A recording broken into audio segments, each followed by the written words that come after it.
So the more you meditate, the more naturally you become mindful. So that's why it is a blessing that you don't remember the past lives.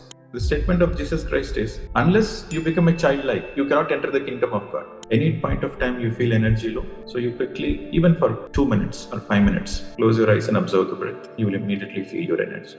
You are unnecessarily thinking, you are unnecessarily speaking, you are unnecessarily worried. So then what happens? You are constantly losing energy. When I am doing my dharma, it is God's responsibility to protect me.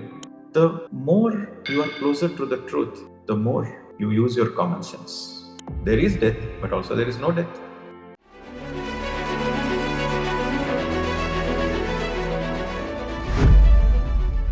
So today we go with question answers.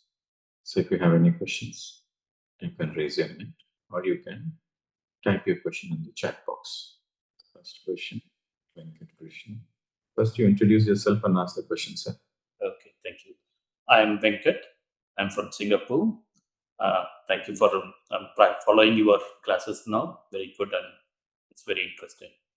I have one question, which is basically, how do we protect ourselves from people who are not following the spiritual journey or the yamas and yamas, particularly when it affects us and their negative energy impacts us?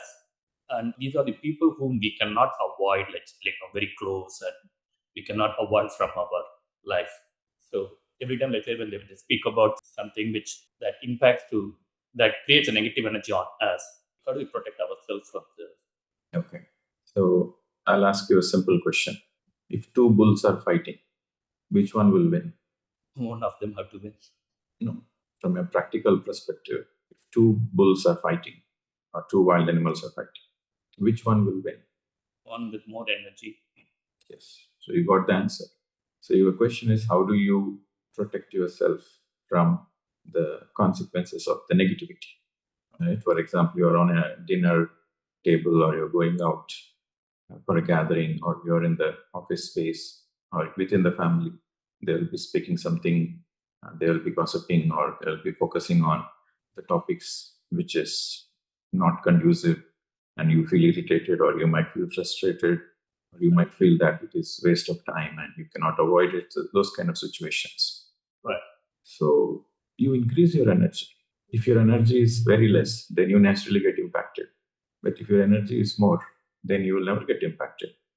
Right? The most advanced yogis and rishis, they don't sit in Himalayas. They come to the marketplace. And if you are able to meditate in the marketplace and still be a yogi, then you are a real yogi. Okay. So in the beginning of meditation, yes, you feel disturbed. Everybody feels disturbed because in the beginning of meditation, you have come into the path of meditation and you're becoming very sensitive to energies and you are focused in your path. So it is very natural in the beginning. You feel certain disturbances, you feel certain irritation also. It is very natural. But as you continue meditation, as you increase your own energy, then you develop a certain tolerance. Then you will have compassion towards them. You will say that, okay, that's fine. They are speaking from their level of evolution. So it is perfectly fine. So you have come into meditation now. So they will also come into meditation at some point of time. So you have realized the truth now. So they will also realize the truth at some point of time. So you will develop a natural compassion. So this tolerance, patience, and compassion, these are the qualities which will naturally come when you do more meditation. So whenever you feel disturbed, so that is the time you have to check yourself. My energy is low. Better I increase my energy. So rather than focusing on others, you make it as a that particular challenging situation. You take it as an opportunity and increase more energy.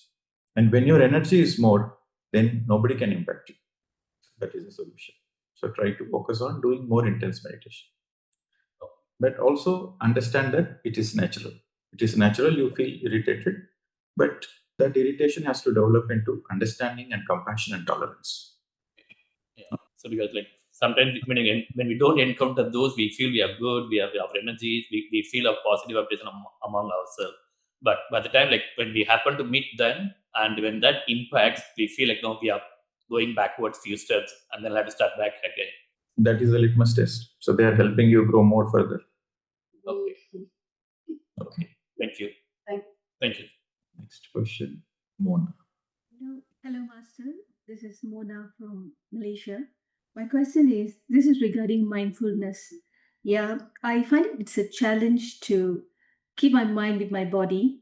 I mean, where my body is, and basically to be anchored in the present moment. So I find it a bit challenging. And are there any tips that you can give me? Yeah. So, in the practice of mindfulness, it comes with practice.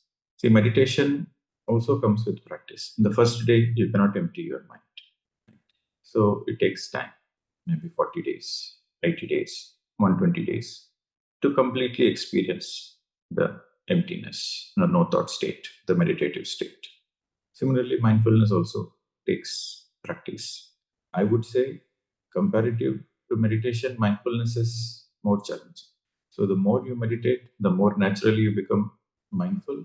And as you ask, one of the tips to practice mindfulness more easily is at any point of time you are diverted, right? You're not focusing on work, but your mind is going in other directions.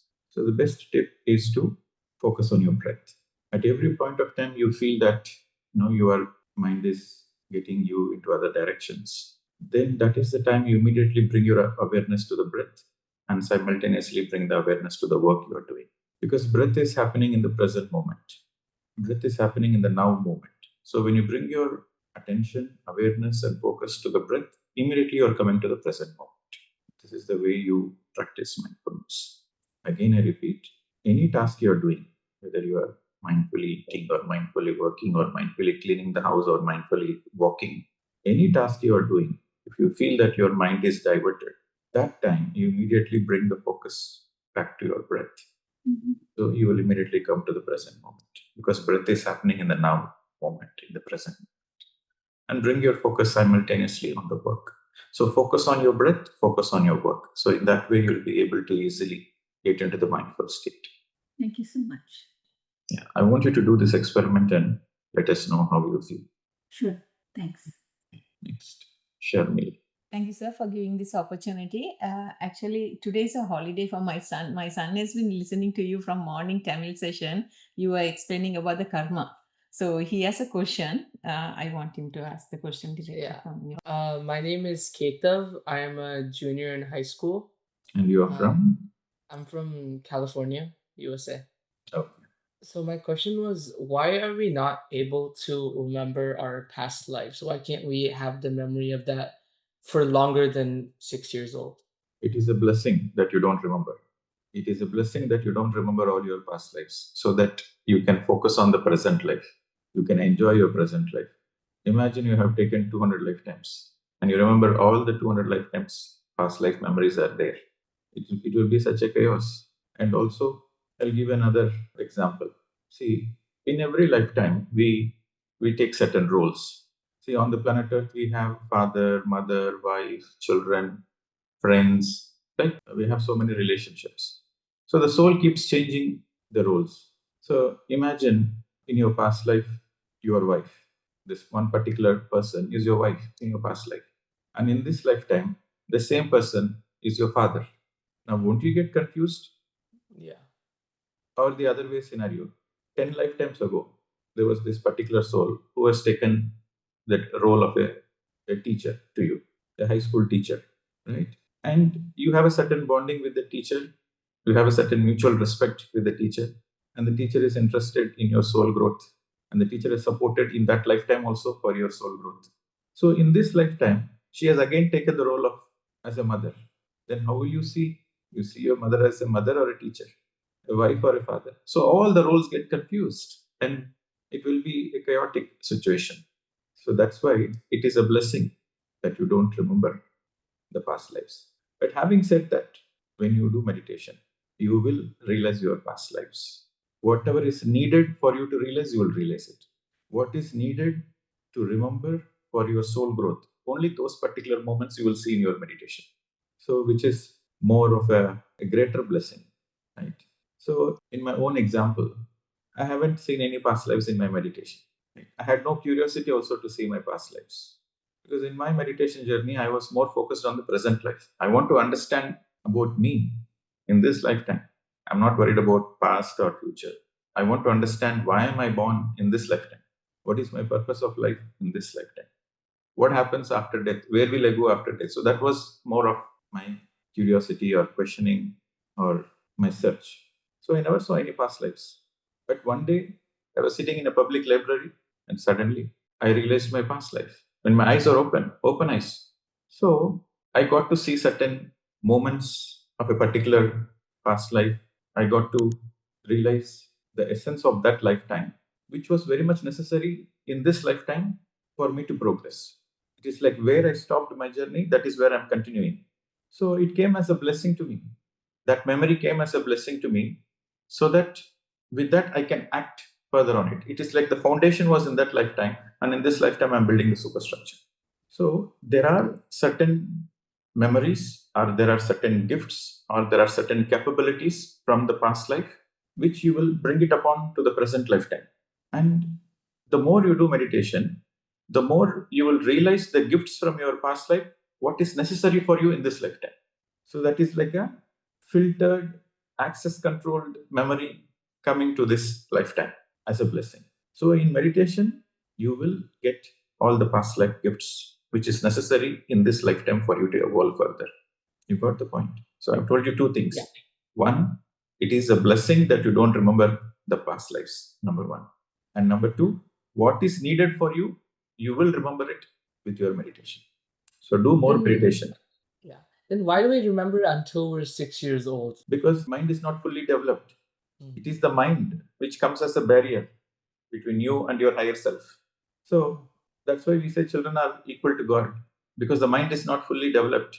They're very pure, right? So the mind starts slowly developing. So as the mind starts developing, they start forgetting about their past, because before the age of 6, they are fully connected to the soul consciousness, right? See, most of the people are in body mind consciousness, but only young children, small children, and yogis, they are in body mind soul consciousness. So when you are in body mind soul consciousness, you will remember your soul journey. You become a yogi, you will connect back to your soul consciousness. So for your question, why the children remember until the age of 6, after the age of 6, slowly it reduces down. It reduces slowly because the mind is not fully developed. Before 6, the mind is not fully developed. What is mind? Mind is nothing but a bundle of thoughts. Mind comes from the society. Mind comes from the outer. Mind comes from the conditioning.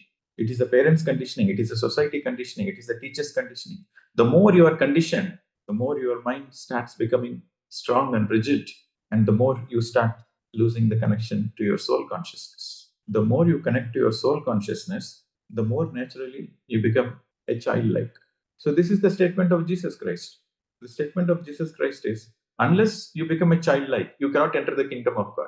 Being a childlike is being innocent. Being a childlike is being in the heart space. So, children are in the heart space. They're very authentic. They're very innocent. They don't manipulate. They're pure. So, when we say somebody is pure, what does that mean? That means they are operating from the heart space. When somebody is operating from the heart space, we call them a pure person. When somebody is honest, when somebody's integrity is very high, we call them a pure person. So, unless you become a childlike, that means unless you operate from your heart space, unless you are transparent, you are authentic, you are honest, unless there is that natural innocence radiates from your heart space, you cannot experience your own soul consciousness. Experiencing your own higher self is kingdom of God. Jesus Christ said the kingdom of God is within, not outside. The kingdom of God is within. So when you go inside and when you are operating from your heart space, when you are living from the heart space, then you experience the kingdom of God. The kingdom of God is nothing but a space of purity, transparency, innocence, and celebration. The child is always in a celebration. Okay. Thank you, sir. Sure. Good morning, sir. Thank you, first of all. Thank you so much for this wonderful wisdom and this retreat for people like us, those who are not able to attend the physical retreat. And myself, Akanksha from Qatar. Sir, my question is while doing all this sadhana and all, I'm feeling now energy sensitive, I can say.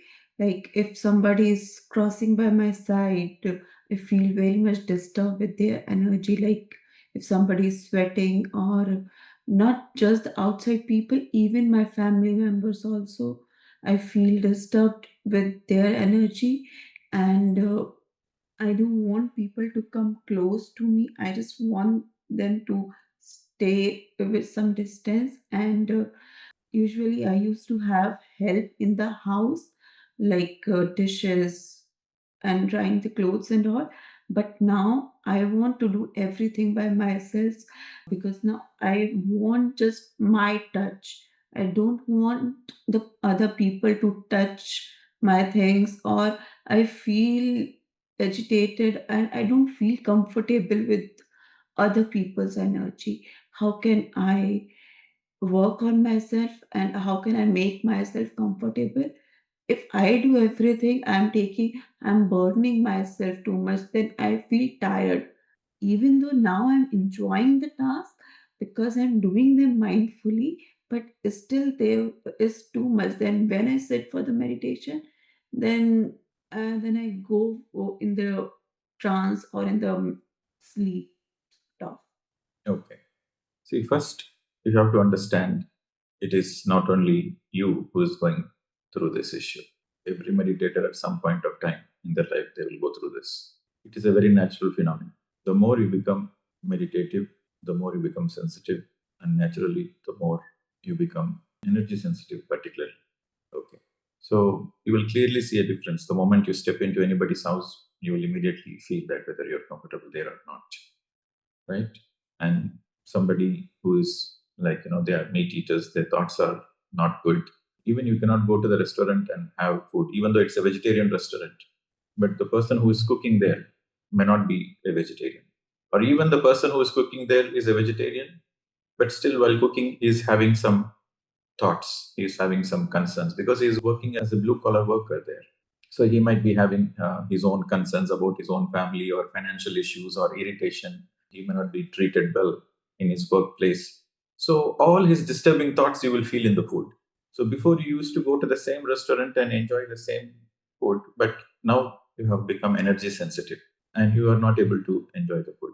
Taste wise, it is okay, but after eating it, you don't feel the satisfaction. You feel a certain heaviness. So this is something very natural which happens to all the meditators. So you have to understand that you have graduated one step in your meditation journey. You have gone one step higher. You have become energy sensitive. Now it is time for you to go one step higher. So going one step higher means acknowledging that you are energy sensitive and also simultaneously acknowledging that you have a lot of work to do on the planet. So spirituality is all about taking responsibility. You cannot avoid certain situations. You cannot go away from the people and the society and get into isolation and seclusion. Even though given a choice, you want to do that. But that is not what you are born for. There are two reasons why you are born. One, to make yourself a little more beautiful. And number two, to make the planet Earth a little more beautiful. So that is where you have to use your understanding, you have to use your wisdom to say that, yes, I have become energy sensitive, but at the same time, there are so many people, they are also God, right? They are going through their own issues. I will accept them. You accept them as they are, and you don't need to judge them, right? Don't need to judge them, don't need to label them. They are low frequency, I am high frequency, they are baby souls, I become evolved souls. So no need to identify with any labels and conclusions. Just try to increase more and more of your energy. You are going through a transition stage, actually. So you continue doing meditation and develop more tolerance and patience. So naturally, you get to know how to handle the things very naturally. For example, you are going out to the market, right? You are going out to the shopping. And when you come back, you feel very energy drained because you are impacted by the outside energies. So what you do, take a quick shower. You have to go to the market to buy vegetables, to buy the grocery. You have to do it. You have no choice. So you still do it. Even though it is giving you some pins and needles, even though you feel energy drained, you still do it. And come back and take a quick shower. So when you take a quick shower, then that aura cleanses. All the negative aura cleanses. And your original aura comes back. So whenever you take shower, your original aura comes back. So take a shower and then wear a new set of clothes. Then you feel yourself, especially cooking at home. You should not let anybody do your cooking. You do your own cooking. The hands which cook matters. Okay. So you do your own cooking. And if you're asking, sir, can you give me tips how you are handling? So I also went through the same issue. You know what I did? Whoever is working for me, whoever is supporting, example, my driver or the house cook or housemaid, cooking, I don't let anybody in my house. Right? Either my mother should cook because my mother is a meditator. Either my mother should cook or I will go and cook myself. Right? So the drivers and other support staff, gardeners, and other whoever is the domestic help, I make sure I teach them meditation. In the beginning, I also had the issue. So what I did, I'll say, I'll teach you meditation. You meditate. I will increase your salary. You meditate, I will increase your salary and I will look after you well. So I started giving them more perks. I started motivating them to meditate. And beginning 1 or 2 days, they are a little bit reluctant. But after that, they started experiencing certain calmness within them. They started noticing certain benefits. So they all become meditative. So in that way, I make sure that whoever is very closely associated with me, they are meditators. Right? They are not meditators. In some situations, you cannot avoid. For example, you have booked a taxi. You cannot choose. I want a driver who is my personal driver is a vegetarian. My personal driver is a meditator. But when you are booking a taxi, I go to other countries. I go to other cities. I cannot choose a vegetarian driver or a meditative driver. So what do I do at the time? So I focus on compassion. I focus on like acceptance. You just accept the things as they are. Some energy might get drained here and there. So what? I will do more meditation. I will increase my energy. So when you have the capacity to increase your energy, why bother about external things? Okay. So focus on increasing your energy. And whenever you feel energy drain, quickly take a shower. Quickly take a shower, that will help you. Or the other way is even when you're outside in a shopping mall or you are in a public transport, if you're feeling energy drain. So go into the lock posture, okay, clasping the fingers, locking, crossing the feet, clasping the fingers, and just observe the breath for a few minutes. Again, you will get recharged with energy. So where there is a will, there is a way. There are so many tips you can help yourself, but these are the few. I want you to experiment this. I want to experiment this on two things. One, take a quick shower, feel that immediately you will get back to your energy, number one. And number two, any point of time you feel energy low, so you quickly, even for 2 minutes or 5 minutes, close your eyes and observe the breath. You will immediately feel your energy. Okay. Increase your energy, amplify your energy. This is a transiting phase. Right? You are in transition. You are neither here nor there. Right? So this is more of a transition. So everybody goes through this at some point of time. You will be all right. Do more meditation. You will be all right. Do more meditation, number one. And number two, deliberately be compassionate with everybody who are non meditators, through whom you are getting affected. Be more compassionate, be more tolerant. That is practical spirituality. You being compassionate to all the people, knowing that they are also part of God, understanding the truth that they are also part of God. Right? So be more compassionate and tolerant and try to increase your energies more. So in this way, you'll help yourself. Okay. Thank you so much, sir. So next, Deepika. Good morning, sir. Thank you. You just mentioned about the energies, but some days I feel I'm very tired. Suddenly, that day from waking up itself, very tired, can't do anything, don't even want to have a shower the whole day. Some days are like that, and some days are completely different. What does that mean, sir? Just now I was explaining, no? It is the same answer. Same thing. Okay. It's the same thing. We all go through our own ups and downs. Okay. See, there are two things. One, you have to check your vitamin deficiency.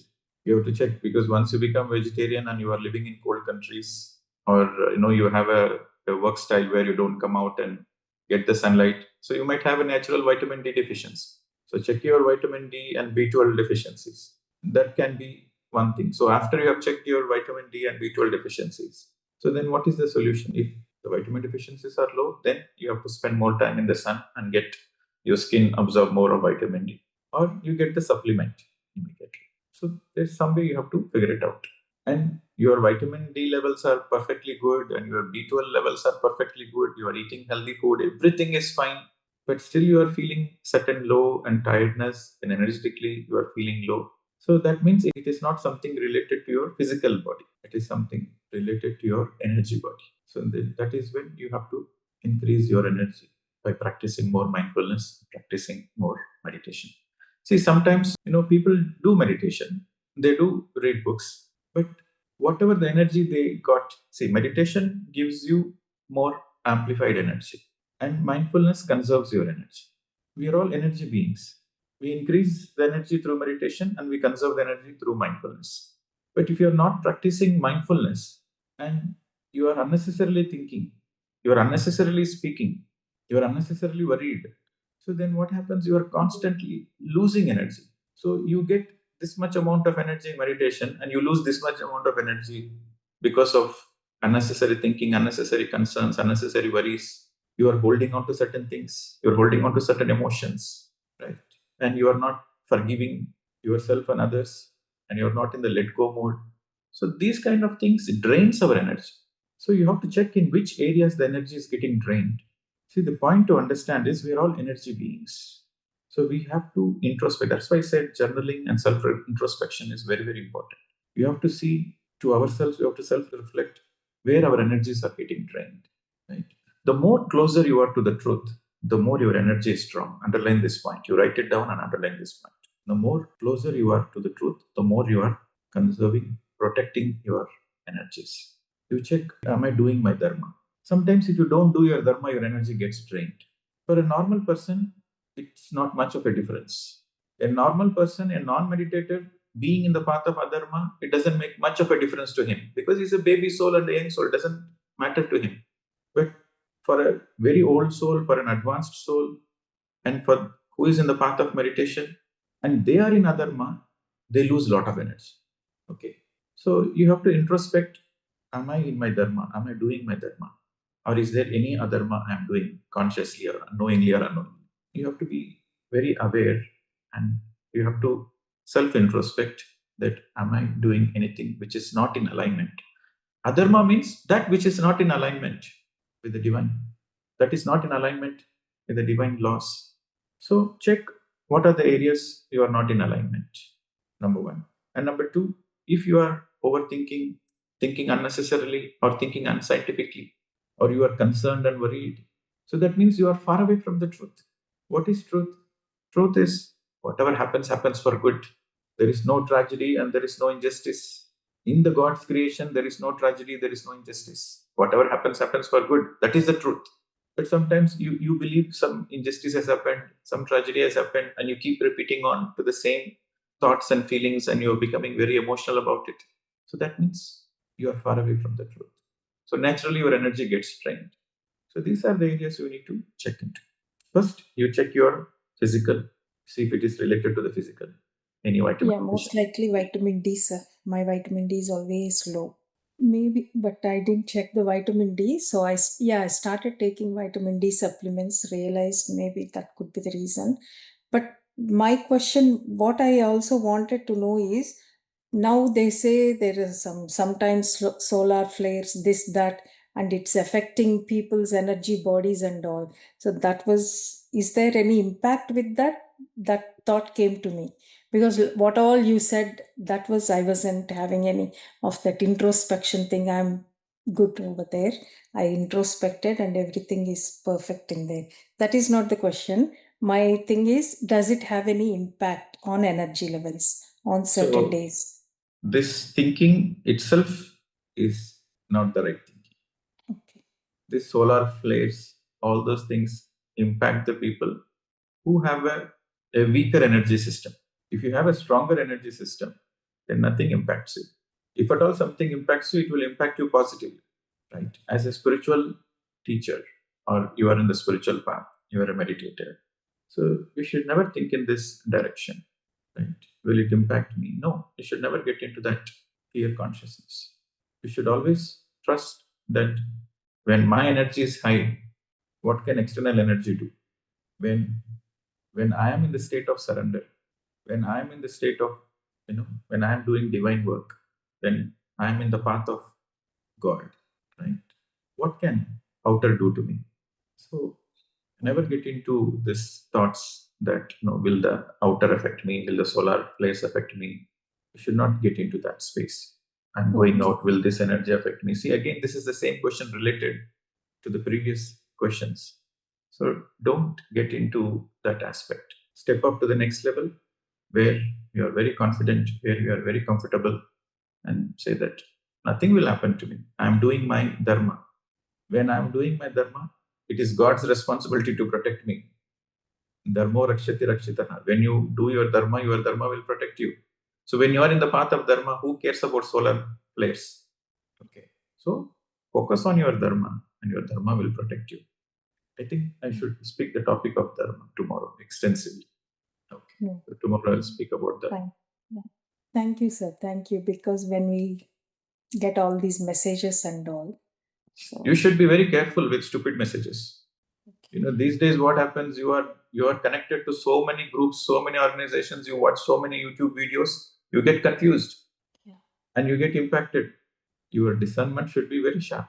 What to listen, what not to listen, what to follow, what not to follow.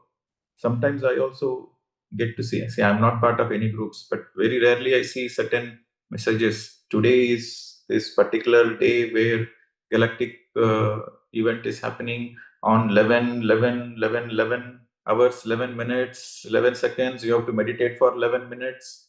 All these are completely nonsense, unscientific. Stupid people go through these kind of nonsense behaviors. If you are a spiritual scientist, you are simple. You are simple, straightforward, and humble. Simple, straightforward, and humble. That's all. Don't get into complications. Angels are coming. Galactic masters are coming. What is this? Nobody will come.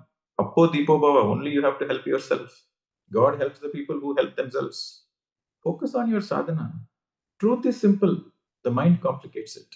See, it is the people who are looking for, I'm not speaking about you, but I'm speaking in general. The people who are looking for shortcuts, they get stuck into all these illusions. They go far away from common sense. So I want everybody to write it down very crystal clear.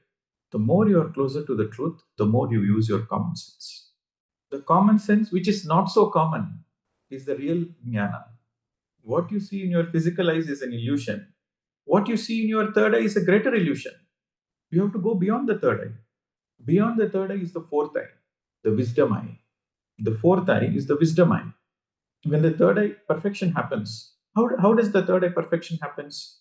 The third eye perfection happens when you're not attached to all your experiences in meditation. You are just witnessing. You are closing your eyes and meditating. Let the experience come, let the experience go. You are not attached. You are focused on your self realization alone. You are focused on your enlightenment alone. You are focused on your self mastery alone. You are focused on your character building alone. You focus on your character building. You focus on your yamas and niyamas, how you are living your life. What are your principles? How you are living your life. You focus on that. This is practical spirituality. The more you focus on the practical spirituality, the more you come out of the greater illusion and you enter the fourth eye, the spiritual eye, the wisdom eye, where your common sense works perfectly. You are very practical. You are very scientific. You are very simple. You are very humble. You are straightforward. So, this is how you help yourself. The more you are into the practical spirituality, the more you live with a lot of common sense. You need high intelligence to live a simple life. To live a simple life, you need a lot of intelligence. Stupid people complicate their life. People with lesser intelligence are people looking for shortcuts, are people who are living in illusions, are people who are into all kinds of misunderstandings of the truth. They complicate their life unnecessarily. You need high intelligence to live a simple life.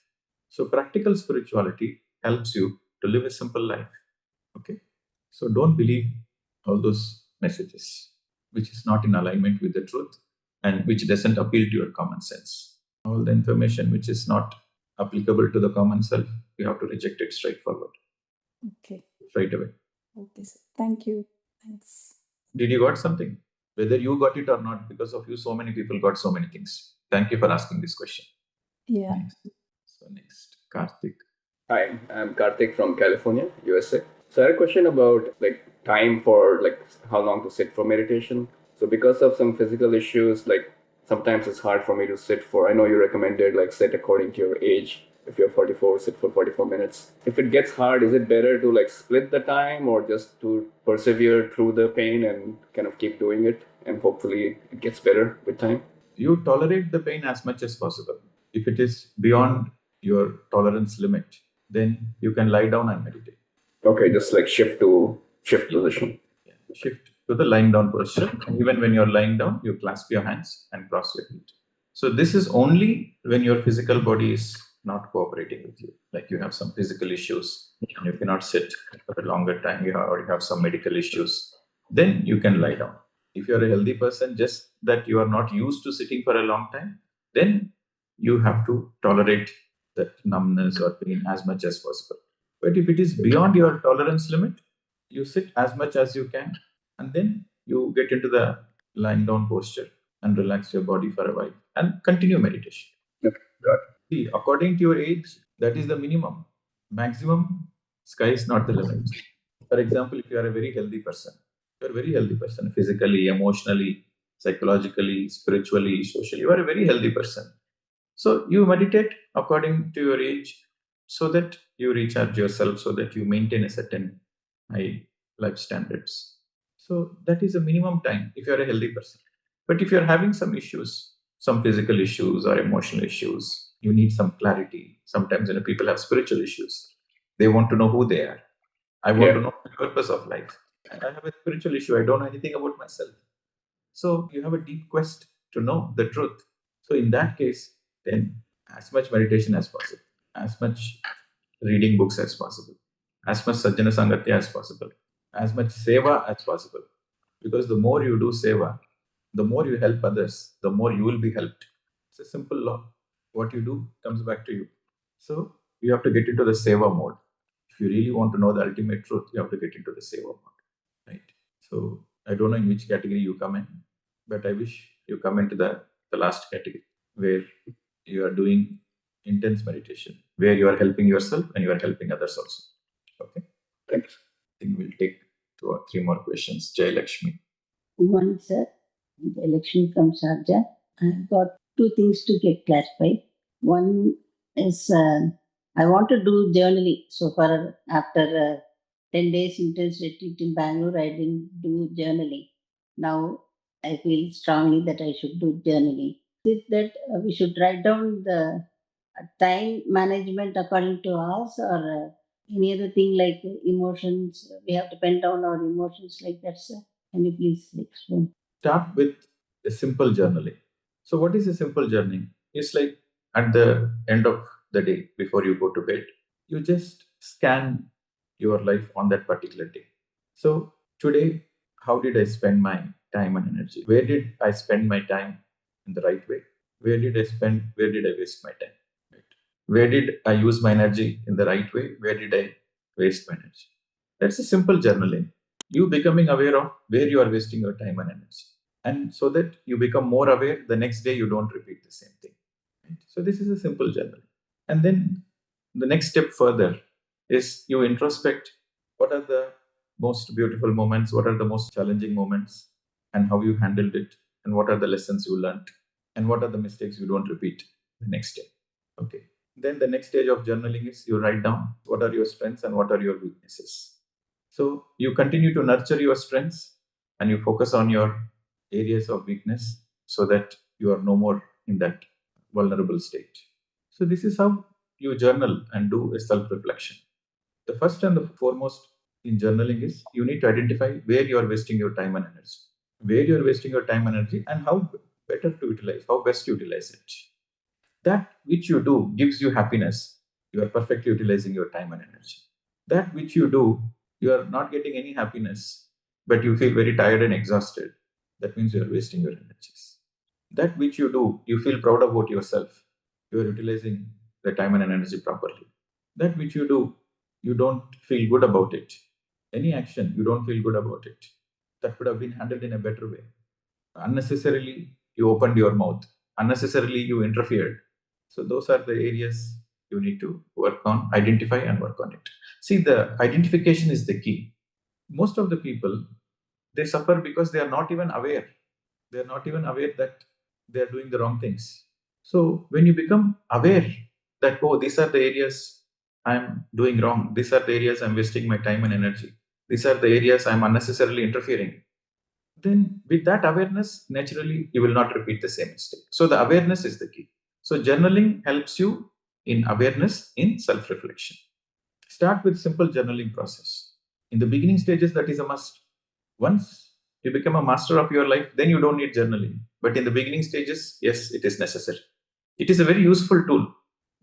Okay. And day before yesterday, sir, while talking about enlightenment, when you get individual enlightenment, then we go into stellar enlightenment. We were talking about it. And then comes the paradox. And you coined a sentence which I didn't follow correctly. You are limited in your physical self, but you are unlimited in soul perspective. Is that the thing you told, sir? Yeah, paradoxical. What is paradox? You tell me what is paradox. We cannot say this is right or wrong. It is right sometimes, it is wrong sometimes. You can take it either way. Paradox means two polar opposite situations simultaneously being true.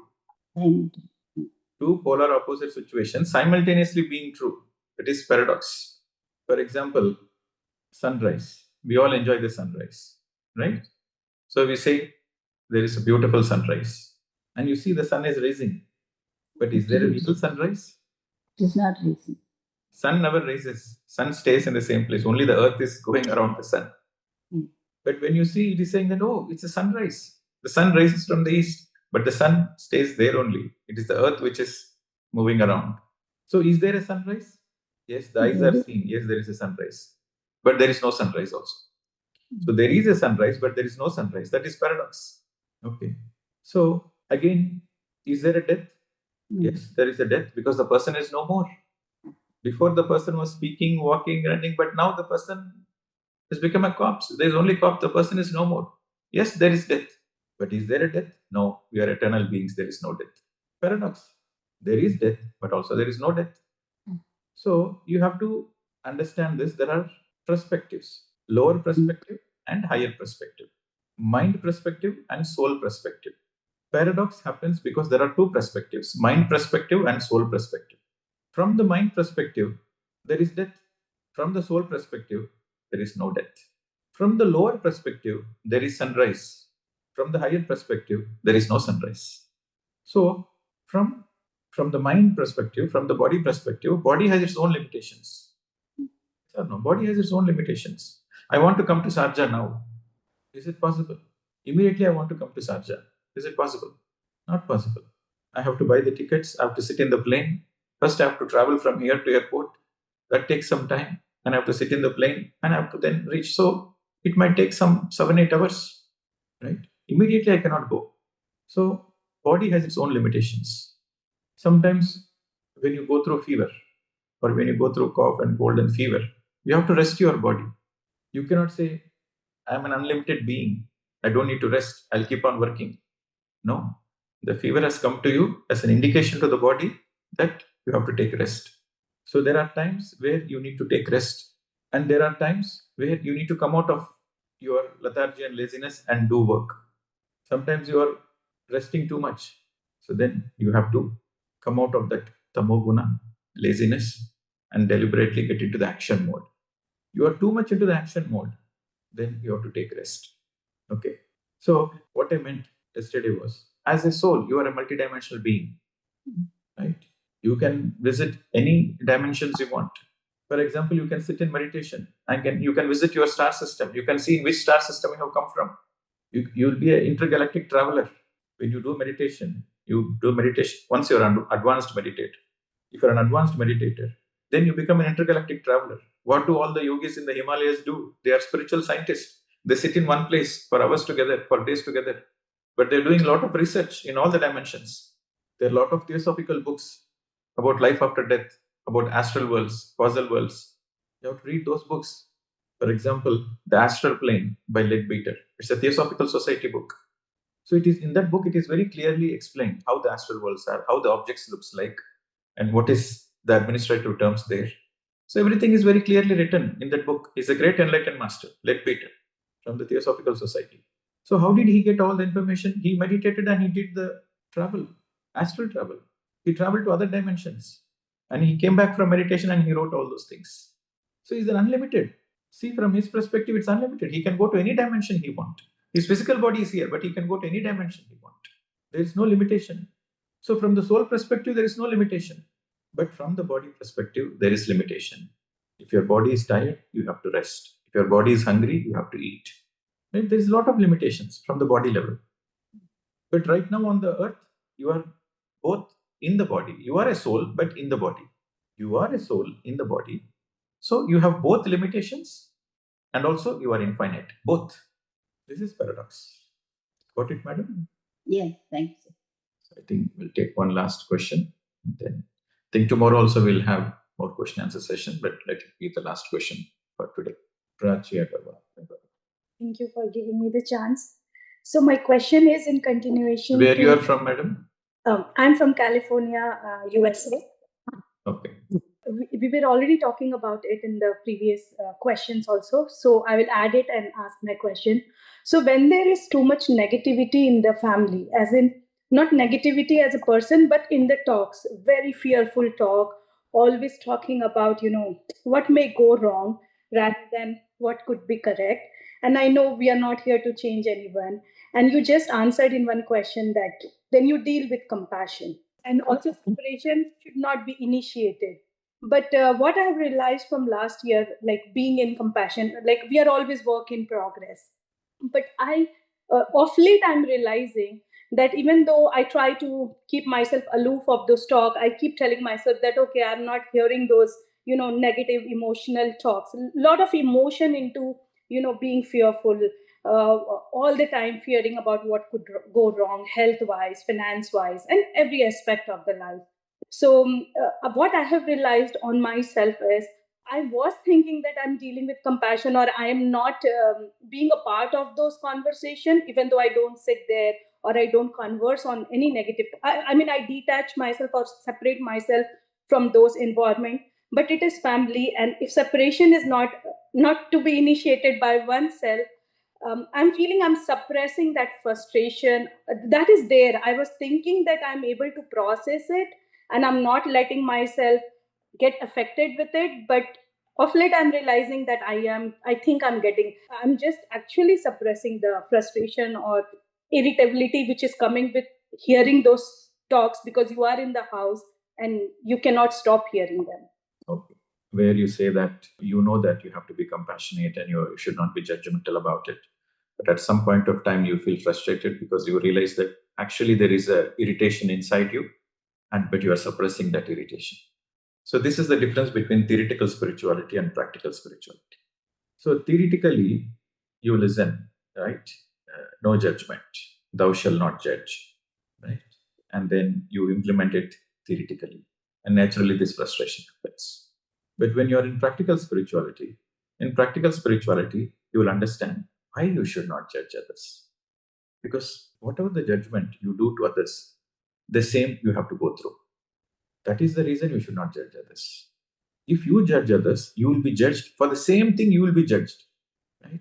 And the other aspect of judgment is whatever is a lack inside you is what you will be judging in others. So by judging others, you are openly declaring your weakness to everybody because that aspect, what you're judging, is your own weakness. So when you understand this, then the moment you start feeling like judging somebody, then you tell yourself, oh, this is the area I need to work on. So your focus is not on outer, the focus is on inside.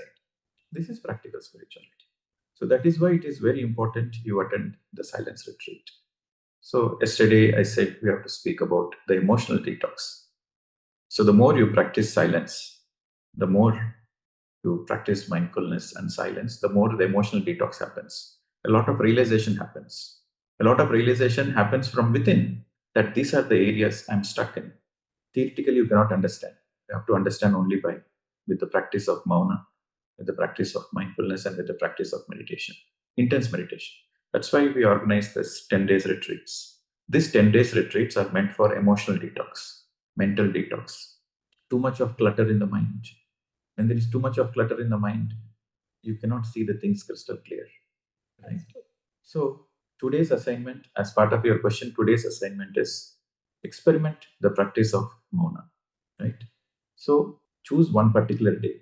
In 1 week, we have 7 days. One day, you choose a particular day, a Saturday or a Sunday or a free day, any day. You inform your friends that today I'm in Mauna, so don't call me. I'm safe. Or you can put a display picture in your WhatsApp, I'm in silence today. So at least your loved ones know that you are safe. So nobody will disturb you. Or even somebody is calling you or not lifting the phone, they will understand, oh, okay, this person has put a TP, is in silence today. So we'll call some other time. So in that way, you will avoid all the unnecessary external trouble. So you switch off your phone or put your phone in the silent mode, and no televisions, no computers, no internet, nothing. So on that particular day, completely maintain silence. Okay. So in the beginning days of practicing silence, you can read some books, spend time in the nature, go for the nature, go for long walks, right? Read some books, but make sure you are not speaking, and you are every act you are doing mindfully. That is the real silence. The real silence is you are not speaking, and at the same time, you are not even thinking unnecessarily. Whatever you are doing, your focus is only on that. When you're eating, you focus only on eating. When you're cooking, your focus only on cooking. You are doing gardening, your focus is only on gardening.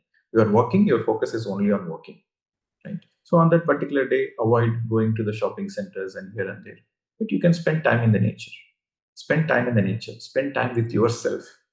Spending time with yourself is the essence of Mauna. Right? So practice Mauna one day. In the beginning, it is a bit challenging, but with the practice, it becomes easier. Right? So that is the assignment. You have to practice Mauna 1 week a day minimum. So if you attend any silence retreats, you see if there is any Vipassana in your area. It's not like I'm recommending Vipassana, but that is good to begin with.